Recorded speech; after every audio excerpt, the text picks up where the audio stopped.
excited. Same. I'm ecstatic. I think that's the word. Ecstatic? Ecstatic. Yeah. Yeah, I'm ecstatic. We are here with KOKA. Hello. We're here with KOKA, the Stuttering poet. I don't have any sound effects. These are the sound effects. We're here to have a conversation. This is not an interview. This is just a conversation between two artists. See where it goes.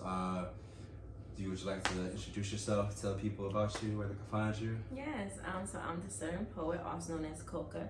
You can find me on Instagram at the.stuttering.poet. I'm dropping visuals for my poetry and for my music. I've been performing for about like 6 years. I've been writing since I was 13, 21. So yeah, check me out, y'all. Beautiful. As y'all should, the Stuttering poet, KOKA, KOKA. The one and only. Where should we start? Got anything special going on this month coming up in particular? No, I'm just trying to get the ball back rolling, you know what I'm saying? Just trying to that's pretty much it. Get the ball back rolling, get back on my poems and stuff. Like I go through pits of procrastination. So, I've been procrastinating for a little bit, so I'm trying to get out of it and, get back to work again. Okay. How is everything? Your people good? Everybody fine? Yeah, All is well? good, yeah. Okay. How's your spirit? How are you?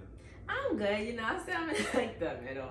But no, I'm good though. Like I said, going through pits of procrastination, but I'm coming out of it, so I'm feeling better than I was before. I mean, you got a lot of good work done, so it's good to take a break every now. Yeah, I know. And then when you come back with the pen.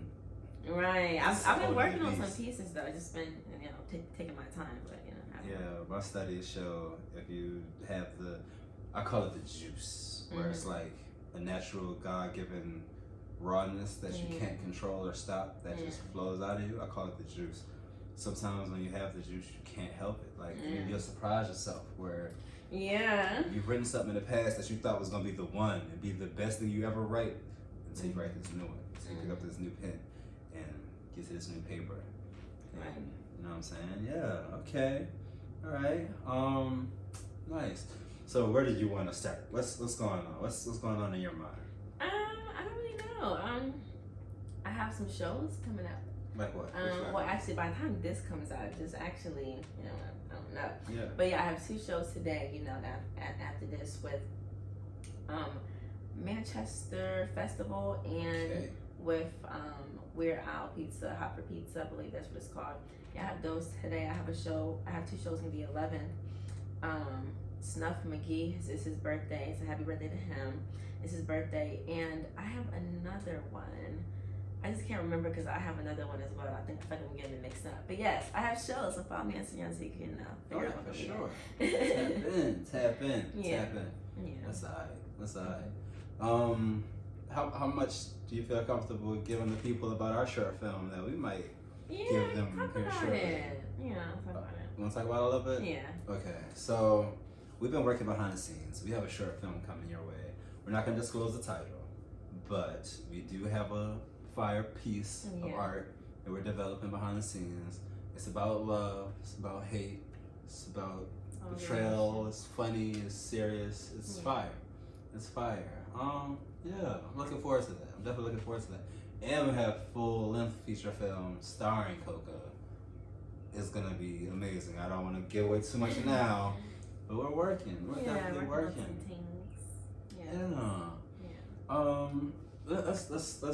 Let's change the pace a little bit. Let me ask you something. Is there anything going on? You know how you go up to somebody you know and tell them some news that everybody you know knows, but they might not know, like current events. Are there any current events on your radar that came across that you know that you wouldn't mind sharing with us, like in the news or anything? Current event? Like we were kind of speaking slightly on earlier, the shootings and stuff. It's really crazy, right? It's just I know violence happens everywhere, but it's just really weird how it's just back to back to back, and it's just on top of each other. And it's people speak about what they want to speak about, but I find it interesting how everybody was just, I'm so traumatized over Will Smith slapping Chris Rock, with the moment people get shot up, black people kids, you know, a church, a hospital just got shot up. Like I think yesterday or the other day. Nobody has anything to say. You know what I'm saying? And it's just, I don't know. It's just really, really weird. And it's just like, I feel like this isn't really going to. I feel like people need to like kind of like see what's going on. You know what I'm saying? Because it's just like we can have protests and we can talk about gun control. We can talk about all this other stuff. This is going to keep on happening because it's like the fire doesn't maintain. You know, and I know everybody got their own stuff going on, but I just find it very, very interesting how I just feel like people pick and choose what to be emotionally invested in, especially when it pertains to Black people. You know what I'm saying? We know that, but it's kind of bothersome. And then it's just like people. I understand everybody has their own lives going on, but when people talk about being on like demon time and, you know, trying to like just feed it into fuck shit and then calling it culture, but then as soon as black people or anybody get shot up, nobody's on demon time with them. It's like I said this before. It's like selective demon time. You know, it's like if you're gonna be a demon, like at least do it to the people who deserve it. I don't know, but yeah, I guess, you know, that's a main topic that I've been kind of seeing, and I feel like it's going to be more. I feel like there's even more happening that we just don't know about, you know, or maybe it's all lying, but I don't believe so. Some people think that. Yeah, I'm glad I asked. I'm appreciative of your insight. One of my favorite things about having conversations with you is your insight and your perspective and your way of articulating your perspective. True. Yeah. Locally, we've had a recent loss. It impacted us. It was very random. I didn't see that coming at all. Went to the funeral Monday. Hashtag long live Chef X. It is a little weird parallel with violence in America, especially from my perspective, where like I'm a young man, Black, moving around as I do. I have a particular wardrobe. I kind of stand out in a crowd. I don't know. I wouldn't say I'm scared of anything besides God himself. Yeah. Right? I live kind of fearless. I move kind of fearless. But that doesn't make me stupid. I know how to move. I know how to have cool. You know, I know how to, but part of that is trusting your instinct, which is fun kind of thing. Yeah. I'm on some like growing up, I didn't listen to rock and roll music or country music or pop music or R&B or gospel. I literally just listened to rap. Like when you play something, my ears would be turned off if it wasn't kicks and 808s and, you know what I'm saying, drums and rapping, you know, singing turned me off. Like I couldn't watch movies with singing in it, couldn't watch plays with singing in it, nothing, because I just like rap when I was young. That's what I was used to. I was supposed to be hard, so I had to listen to what was hard, the 50 Cents, the Pox, the whoever was relevant when I was younger or whatever. Growing up and going through the 20-somethings, you get weird little parallels. This is a very interesting thought process where it's like I could have a AK-47 pistol legally in Virginia, just walk around with this big ass pistol, put titties on it and everything, just ready to shoot up anything, ready for war, right? My music talks about it. You know, it's talked about in the news and just culture. It's shown in movies and whatnot, games and all that. I mean, it's kind of like something you just can't avoid. I don't know. And you know something that I found out, right? And like I need to do deeper research on this. So like, do your own research. Correct me if I'm wrong, but a lot of the stuff that we call culture in the Black community is not culture. It's simply because, and it's not everybody, but it's simply because we are in poverty. Because even if you look at poor white people, right, before they moved to the Americas, poor white people, they were the same way. they had, and even this is a stereotype. It's not everybody, but let's just be real here. They had addictions. Those people who were white, they were abandoning their families. They were getting arrested. They were killing each other. You know, they were doing everything that black people do that we call culture. It's not culture. It's because we are poor. But because, and not even just with money, but in our mind, because even a suburban black kid could have a good life, but still want to be from the trenches. That's not our culture. It's just one a financial state, but two, a mindset as well, because it's not just with black people. This happened with poor white people as well. They had the same exact thing. So we're just like, I feel like we have to stop calling it culture, and we have to just level up. It's because I feel like calling it culture is just saying this is just who we are. That's not true. It's because we have not always been like this until we were put in this position. So it's just like, you know, yeah, as black Americans, we have to make our own thing, but we do that all the time.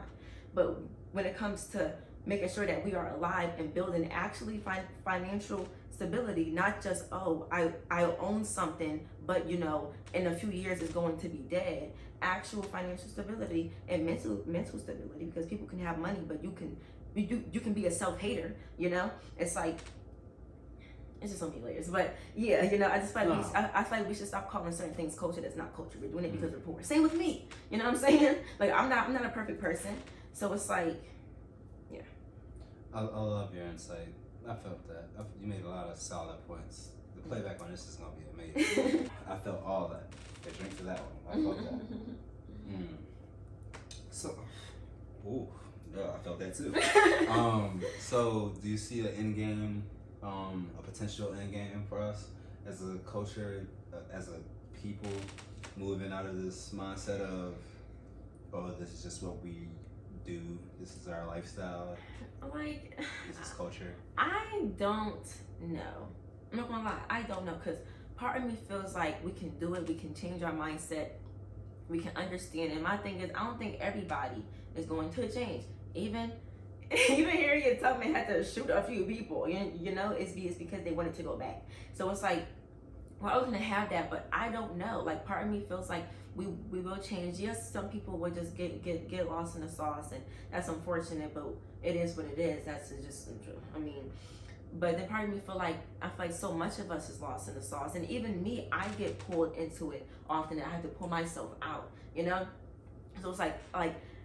So I feel like so much of us is kind of lost. It's like, will it get better, or will it just like, I mean, I feel like it will, because I believe in God. I feel like love is the most powerful frequency, and it overcomes hate. But sometimes it just doesn't be feeling like that, you know? So I don't know. It could go one or two ways. We could either continue to be diminished by the people around us and letting them use us, and we diminish ourselves, and we can, this may sound crazy, but we could go extinct, you know, or we could really realize who we are and step up. And that doesn't mean fucking start going on a rampage and killing every racist person, but it's just leveling up ourselves, you know? Like, I don't know. I love that. Let me ask you a hypothetical. Hypothetically, the law comes down and guns are banned in America. What does day 2 look like? That's dumb. I feel like, okay, whether you have a gun or not, that's what you choose to do because of your mind, right? I have a taser in my bag. I can choose to tase you right now if I'm fucking crazy. If something in my mind is to where I'm not right, to where I feel like you are not human, and you are not worth not being tased or something, right? Did that mean ban tasers? No. What's wrong with me? Like, is something wrong with me? You know? So it's like, I feel like banning guns, people have illegal guns. So that just makes it easier for people who have illegal guns to attack people, because they know that they don't have any protection. Or if they do, it's illegal. And probably, I don't know how else the law works. I don't know if both of y'all can go to jail. I don't know. But I just think banning guns is stupid. I feel like it should be a longer requirement. I feel like it should be a minimal amount. Because like, I seen this one picture of this family. They had maximum or minimum? Minimum. I mean, maximum. Yeah. Sorry. Yeah. A maximum of, and like, I seen this one family. They had a fucking back porch full of guns. It's like, why do you need that many guns? I mean, and it's like, these were, you know, white people. So it's like, Now, if your kid, you know what I'm saying, takes one of these 20 guns and show up to school, it's because he feel like white power or whatever the case may be. And what? Now we have to ban guns now? No, you just teaching you're dumb, because white people are brainwashed too. You're dumb, and you're teaching your kid dumb stuff. It's like, bottom line, I don't feel like guns should be banned. I feel like people with mental states should be evaluated. Okay. True. I felt that. Definitely the hurdles should be there. There should be some type of obstacles in the way to hinder people who shouldn't have them from having them. Background checks, thorough background checks. Thorough. My thing is, and this is probably a little OD, a little aggressive, but maintenance checks, not maintenance checks, but like wellness checks. Wellness checks, yes. If you know somebody has access to all these weapons and they have all this documented that this person owns all of this, we should be checking up on them every few months just to make sure they're healthy mentally. And not even just for the public, but for themselves. I'm sorry. I said not even just for the public, but for themselves. You know, I've been with somebody who tried to kill himself. That's what I'm saying. Yeah, you know, who's tried to kill himself with their own gun. So it's just like, and he legally has that gun. So it's like, I do agree with that. I even think about wellness checks, but yeah, that should be a thing. Sure did. But they don't care, so they're not going to do that. Yeah. Yeah, true. How do you feel about, let me ask you this. It's kind of in the same realm, but it's more so music and entertainment. It's not necessarily stemming from the using lyrics to get you in court, more so we're picking and choosing how we consume our entertainment. Now hear me out. I'm an actor. I act. People write words. I say those words with my emotions and my character to display whatever art is being displayed. I act. I rap. I make music. Now, what's to say Steven Spielberg pulls up and he needs me to play in whatever, or Michael Bay needs me in Transformers and they need me to hold weapons and shoot guns. What's the difference between me shooting my guns in this, please make this make sense, because I'm having a real hard time. What's the difference between me shooting my guns in this movie and you paying $12 to go see it in the theaters, and me talking about some Denzel style, like John Wick, rapping about violence, where it's like, it's the same chemical releases. Like for me, I get the same chemical releases watching a film about action and hearing a song about action. You know what I'm saying? That's a good question. I never heard that. That's a good question. I never heard that. I still have to take a second to think about it. I mean, I feel like I'll do like a 50-50 thing because I never really had time to really think about this. I feel like there's not really a difference because, you know, you're still, like you said, you're still consuming it and it's still giving you that same feel. But I'll say, and like what you hear, despite popular, but what people may think, what you hear does really affect you, and what you see does really affect you. But I'll say, for people who don't agree and feel like it's not the same, it's because maybe you don't see those movies every day.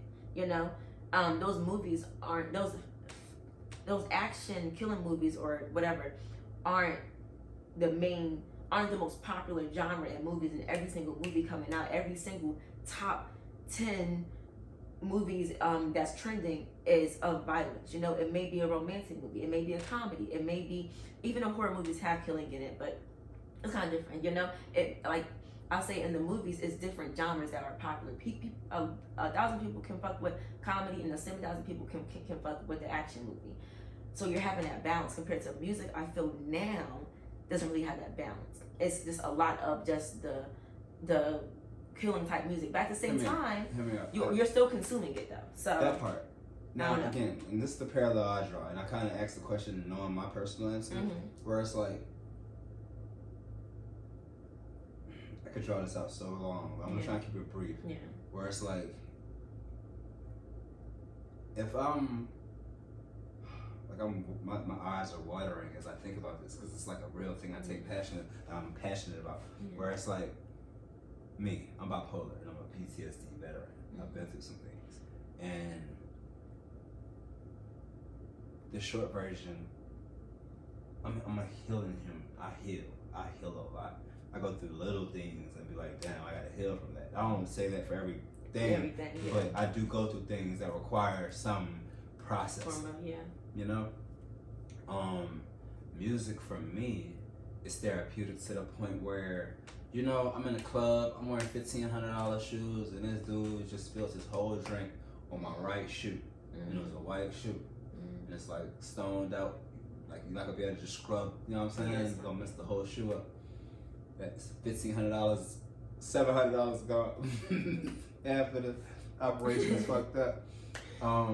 Instead of finding him on Instagram, through the club on Instagram, and stalking him, hunting him down while he out with his kids, I write a song. And that's a weird example, but like... Yeah, no, because stuff like that can turn into something major. You know, like some of my most vulnerable moments weren't at the hands of somebody else, but at the hands of my pen, where it's like I played at my own heartstrings and then saw how it made me feel to write it, and I cringed writing it. Like, I should not write this down because it's gonna make other people cringe. Like, I got songs, you know what I'm saying? I got songs that are like heart-provoking, like really thought-provoking, and like they pull at the heartstrings. So I'll say, I guess my question for you is, do you feel like, so people who make out to like trap music, they're just trying to release how they feel in the moment? Some. So look, I'll keep it 1,000. There's a few types of people in music.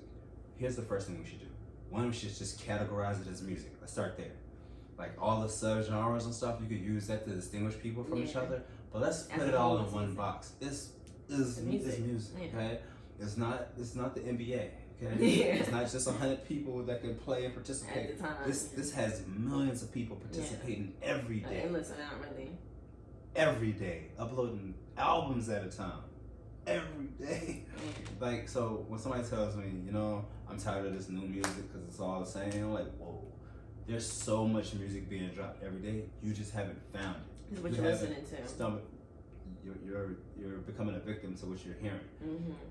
And for me, I'm complex. I can't be summed up into a song. You play one song from me, that's not going to tell you who I am. That one song you listen to is not going to break down who I am. I got very, very, very aggressive songs that if you heard them, you would think I was crazy and deranged. I have very sexy songs that'll make you think I'm a narcissist and I really, really know how to please a woman. I'm just being honest. And it's just, when you take some time to make art and people can weaponize it against you, it's just scary. Where it's like, damn, I'm sitting here trying to be like me. The reason why I'm still doing music is more than just the writing process and recording the music. I'm picturing movies in my head that I want to see. And instead of me writing a script and hiring actors, I'm the actor. And I'm just acting out the you know what I'm saying? I'm the entertainer. And I get that. And that may be the case for some people. Because, like, I feel like if you make trap music, that's what you make. You know? I'm not going to be like, oh, you need to stop making trap music. No, because if I'm in the club, I want to hear some trap. Right. I want to hear some trap music. Like, put it on. You know? But I mean, at the same time, you know, I do like listen to groovy stuff as well. So if you do play, you know, with Tyler in the club, I'm still going to get turned. You know, but I feel like people should have, they should be versatile with what they're listening to. You know, like I seen what RV News and Culture, shout out to them. They posted this one guy, I don't know who he was, I don't remember, I should say. But he said, you know, he likes to listen to Ed Sheeran sometimes. It's because listening to the trap music, it just brings him down. And I'm like, see, that's good, you know? You have that balance, and you're not soft for wanting to hear some other shit, you know? And I guess for me, like, I grew up listening to, my mom listened to country music, jazz, R&B, hip-hop. Like, she listened to everything, you know? Riding down the street, blasting country music and blues. Like, so, like, I'm accustomed to hearing different stuff and understanding the importance of consuming different things. But I feel like everybody doesn't write because they're just trying to, like, if you committed a crime, let me just say this. If you committed a crime and you're rapping about it, that's fucking stupid. You know, if I killed somebody, I would not put, now I might want to, because I'm an artist, I might want to write it just to release it, but I'm not to rip the paper, I'm not to burn it, I'm not about to dispose of it, you know what I'm saying? Like, I'm not about to, so that's where I don't agree at. Especially if it's true and people get influenced by music. Like, do a test on yourself, right? If you listen to like R&B, like groovy music, listen to trap music for a month and see how it makes you feel. If you listen to trap all the time, listen to more R&B and calmer blues, see how it makes you feel for like a month. Because I've done it, and it changes how you feel. It does. And if I'm wrong, I'm wrong, but I know I'm not. No. So you're right. That's the it's science like, behind it. That's the science behind yeah. it. So The short version, when you hit certain keys, they invoke certain emotions. yeah. And when you sing certain notes, same thing. The tone, the noises that we make, that is our voices, come with certain frequencies, Right. that give off certain Right. things on top of what you actually say. Like, that's why horror movies use certain sounds, so it can because that frequency invokes fear, Like and they can scan your brain. It's like horror, yeah. Right, and they can scan your brain when you listen to it, Oh, for and sure. and the fear is going to light up in your brain, like whether you realize it or not, it's happening. Right. So it's like you think your that blood can't pressure happen. might rise. I was about to say all that, and whether you get jumped or scared or not, it's still affecting the edge you. of the seat. Right. So it's just like I'm sorry. No, you're And good. like with me, it's like the music. Like sometimes I want to invoke certain emotions in you. Like Yeah. I'm an entertainer, so I'm trying to entertain. So I have songs that are aggressive, where the beat might be a little. It sounds like Freddie or Jason walking up the street, or you know what I'm saying. It just feels like you're in the presence of an evil almost. You know. And for me, like I got a song. I'm not gonna say the name of it. That I listen to it whenever I'm mad, like when I'm like pissed. Somebody gets me pissed off, I'll play the song to bring me back to reality and understand who I am and how I affect the world and calm down. Because sometimes when you're up on a pedestal, somebody kicking from down below, you might rock you a little bit. You know what I'm saying?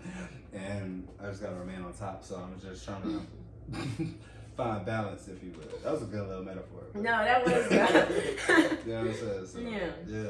So, while we're on music, let me ask you a couple questions. And you don't have to drag it if you don't want to. You can keep it brief if you feel like it. I have a lightning round of questions. Yeah. What influences you artistically? I'll say, like, right now it's been kind of hard to find that influence, but I'll say it's been myself recently. Like, In what way? like looking at my old stuff, like reading through my journal, like seeing how far I've come. Even just writing some new stuff and looking at it and be like, I really just wrote this. I'm like, this is fucking amazing. You know what I'm saying? So like, I really do inspire myself. Recently I haven't been getting too much outside inspiration. Also like Kendrick Lamar, his newest video and song, I really do like that, and that made me think about some stuff. But overall, I've been influencing myself. Nice. If you only could shout out 3 people at your award acceptance, who would those 3 people be? As my award acceptance? And like whatever brand awards you want, if you did win it, who are the 3 people you would shout out, not including God? 3 people in particular. I shout out my mom. Okay. I shout out, well, I'm gonna have to choose between 2 people. Yeah, I shout Sorry, it's so hard a question. Right? Pressure. Okay, I shout my mom. Offer it. Miss Marie, rest in peace, Miss Marie. She's the person who really inspired me to do poetry and was just like, okay, you can do this. You know, I remember we was practicing in her room and she took my poetry book from me and she said, say the poem. And I'm like, say the poem. She's like, say the poem. And I said it. But so Miss Marie, rest in peace to her. And who else? Honestly, this person, I don't want to lie. Let me think. I'm trying to think. I'll say, and Miss Kennedy. She's another one of my teachers who, after she seen me perform due to the likes of Miss Marie, she was trying to find me. She thought I was a whole different girl. That she said that we look like we don't. Shout out to Sunshine. But yeah, but she put me in competitions, and I went to Texas, I went to Baltimore. I really even though I didn't win those, but I was still there and having the experience, and it's really made me be like, I can do this. Like I'm traveling to do a competition, you know, just to say a poem that I wrote in my room on my bed because I was feeling away. You know, it's just like this is amazing. So yeah, my mom, Miss Marie, and Miss Candy. Well, Mrs. Moore, she got married, so Mrs. Moore. That's beautiful. Yes. Great. Okay. Turn up. Turn up. If you could give advice to a younger you, what advice would you give yourself? Trust. And I'm gonna ask you the same question, but what advice would you give your older self? Okay. Trust yourself. I feel like for a while I did not trust myself, and I'm still, I'm still working on it. But like for a while I did not trust myself, and that put me in situations, that put me in things where like I literally knew in my brain, I just freaking knew it was gonna happen. And I was just like, Micaiah, you're being mean. Micaiah, you're overthinking. Micaiah, and I was right. You know, and I could have avoided. I mean, even though those situations helped me come to the realization that I need to trust myself. So everything that's happened for a reason. But yeah, it would be to trust myself. True. How about to your older self? My older self, I'll say, like, get up. You know what I'm saying? Like, do your stuff, girl. Like, because work. Yes, because even though I do have a job right now, but I can't even really use that as an grind. Yeah, really, because like I said, I go through pits of procrastination, and that sets me back so much, and it makes me really I have to re-believe in myself again. You know. You know, I recommend you make exercise for yourself.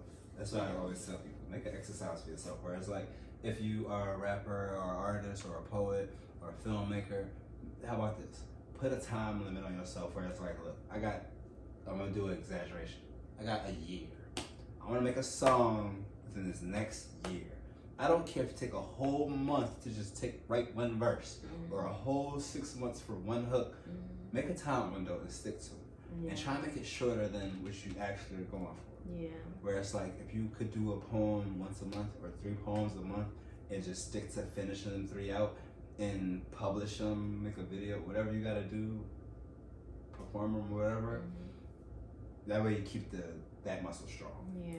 But yeah, I'm sorry. Yeah, no. Yeah, that does help them, because I need to I be trying different things, keep a routine, and they just don't fall through. I just that's my only thing. I mean, it's still young too, so. Yeah, I'm about to say, I'm 21, but I just feel like I'm trying to reach my dreams by 23. Yesterday. Yes, really tomorrow. Really tomorrow. Tonight. Tonight. Got here. There'll be an opportunity. I swear. Sometimes I'll be in my house, me and my roommates. I just ugh. They be like, what's wrong? I just why am I not famous yet? Why am I not rich? Not even famous. Why am I not rich? I just get so frustrated. But I'm obviously there's more things I need to learn. Obviously there's more things I need to go through, and I understand that this is a process, and that's what makes me more upset, because the more that I procrastinate, the more that I am delaying that process. It's I know every day I'm closer and closer to my dreams, but the more that I procrastinate, the more I set myself back, and then I'm just it's just a cycle, man. I'm trying to, Look, I'm sorry. This is an early invite. You gotta come back. You gotta come back. You gotta pick up this conversation. Yeah. You definitely got to. Yeah. I love your insight. I always love having conversations with you. You're a very multi-layered person. You're way more than meets the surface. Yeah. You have a beautiful soul. Thank you. Let the people know where to find you, where to follow you, and how they can get in contact. Yes. Again, y'all can follow me on Instagram, the.stuttering.poet. Stuttering spelled with T's, not D's. I do have a personal page, KOKA.just. It's not a personal page though. And yes, I have visuals and stuff. If you are a model, if you make beats, if you anything, hit me up. If you want to collab on poems and music and stuff, hit me up. And yeah, I have an EP out, because I can EP, so check that out. And more visuals on the way, more things on the way. And thank you. Beautiful. That's KOKA, the Stuttering Poet. I am Shiver Bruce. Man, this has been fun. Yeah. This has been amazing. Yeah, so we got short film coming. We got more episodes of this coming. We got more guests, different locations, different events, music, poems, movies. We have events galore. We have phone parties all summer. We have lock-ins. We're bringing back the lock-in. We're bringing lock-ins back. We got so much fire stuff. Y'all stay tuned. Click the little video next to this or whatever. You already know the vibes. Subscribe, like, comment. It's all love. Thank you again. Thank you. Yes.